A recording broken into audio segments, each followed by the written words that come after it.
Avant d'aller dans les détails, on voit que la cybersécurité, c'est un élément essentiel qui est en constante évolution, qui est extrêmement transversal, on l'a entendu tout à l'heure, et donc je vais vous parler de connectivité, de cybersécurité dans un contexte réglementaire. Donc l'industrie 5.0 se distingue aujourd'hui par trois axes: humain, durabilité, résilience. Ces objectifs principaux sont, quand on va parler on va surtout faire un focus sur l'amélioration des conditions de travail, réduire l'empreinte écologique et augmenter la résilience. On dirait en quoi la cyber peut aider.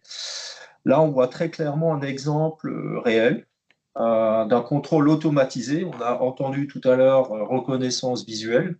On est clairement dans ce cas, qui est développé par des microscopes de détection de défauts d'image. Et là, on est au cœur du réacteur quand on associe, on va dire, les évolutions technologiques majeures qui associent l'intelligence artificielle et l'IoT. Ces initiatives permettent très clairement des gains d'efficacité inédits, mais augmentent aussi la surface d'attaque. Plus de connectivité, plus de menaces, plus de risques. Et là, on devient très fortement dépendant de la connectivité digitale. On peut passer au slide suivant, s'il vous plaît. Voilà, donc cette transformation digitale, bien que très bénéfique, expose nos usines à des nouvelles menaces. Donc, voyons quelles sont les conséquences. De plus en plus, souvent, on entend parler dans la presse d'attaques cyber, dans le milieu industriel, oui, et ça se passe aussi autour de nous. On peut juste avancer, voilà. Donc, voilà, super. Voilà, super. Mais quelles sont les répercussions possibles? Donc, l'arrêt des lignes de production. Donc là, une panne informatique causée par un ransomware ou une attaque ciblée peut immobiliser des chaînes entières, générant des pertes financières considérables. On va aussi parler du risque humain. Souvent, on néglige ce risque humain et même environnemental. Dans certains secteurs, une perturbation peut compromettre la sécurité des travailleurs ou même causer des incidents environnementaux. C'est notamment vrai pour tous les opérateurs d'importance vitale. L'atteinte à la réputation ou perte de confiance par rapport à ses clients. Donc là aussi, une entreprise victime d'une cyberattaque peut voir ses clients et partenaires douter de sa capacité à protéger ses données et son infrastructure.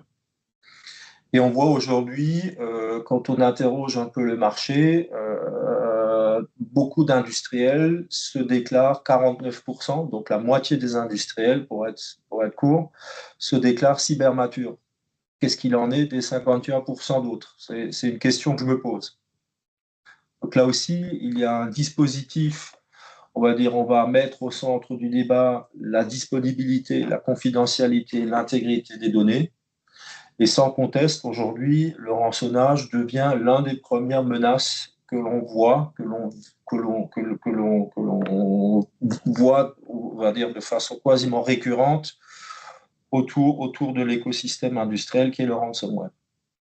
Donc, on peut passer au slide suivant.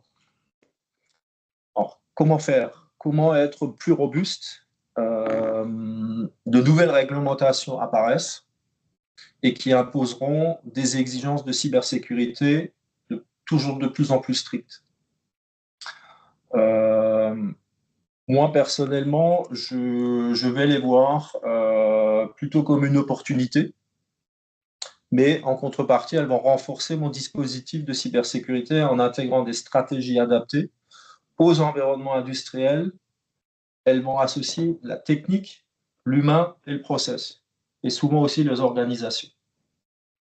Cette approche passe par l'adoption de normes, on entend maintenant de plus en plus souvent, et je vais les citer, c'est l'IEC 62443, c'est le NIST, c'est l'ISO 27001.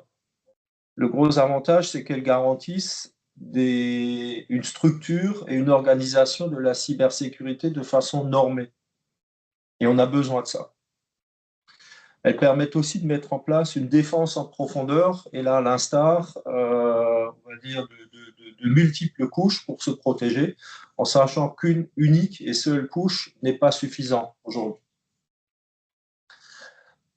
Là, on va parler de segmentation réseau, de protection des accès, de chiffrement, de détection avancée, notamment via des dispositifs de SOC. Et là, encore une fois, il faut éviter de réinventer la roue.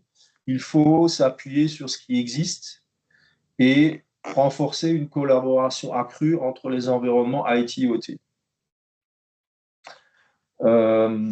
On peut passer au slide suivant. Donc, ces nouvelles réglementations, elles vont imposer des exigences toujours plus strictes. Mais moi, je vous conseille de voir ces contraintes plutôt de les transformer en opportunités. Déjà pour vous différencier sur le marché par rapport à vos compétiteurs. Et demain, les cybercriminels, et encore aujourd'hui, ciblent aussi bien les grands que les petits, hein, les grands industriels comme les PME. Donc, il est urgent d'adresser ce sujet, d'adopter une posture proactive en matière de cybersécurité. N'attendons pas que les attaques se multiplient et voyons plutôt, encore une fois, je ne le répéterai pas assez, voyons ces exigences réglementaires comme des leviers pour renforcer notre résilience, sécurité en avantage, concurrentielle par rapport à un écosystème qui change